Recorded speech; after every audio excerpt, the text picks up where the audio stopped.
રાજકોટમાં વૃદ્ધની હત્યા કરનારા બંટી બબલી ઝડપાયા. ભક્તિનગરની વાલકેશ્વર સોસાયટીમાં થઈ હતી લૂંટ અને હત્યા. ક્રાઇમ બ્રાન્ચે હત્યા કરનારા યુવક અને યુવતીને પકડ્યા.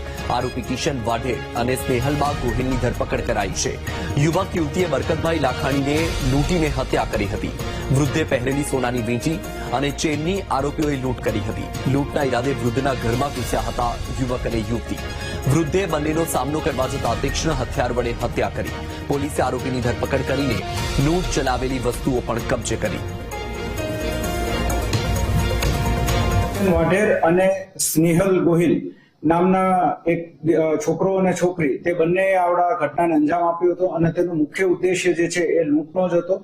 તે લોકો ફ્લિપકાર્ટની અંદર ડિલિવરી બોય અને ગર્લ તરીકે કામ કરતા હતા, પણ છેલ્લા 2 મહિનાથી તેમણે આ નોકરી મૂકી દીધી હતી અને ત્યારબાદ પૈસાની જરૂરત જણાતા તેમણે આખું આ રેકી કરીને આ લૂંટની જે ઘટના છે અને ત્યારબાદ મર્ડર છે તેને અંજામ આપ્યો હતો. સંપૂર્ણ મુદ્દામાલ રાજકોટ શહેર ક્રાઇમ બ્રાન્ચ દ્વારા કબજે કરવામાં આવ્યો છે અને તે ઉપરાંત જે ગુનાના કામે જે એક્ટિવા વપરાણું હતું તે પણ કબજે કરવામાં આવ્યું છે.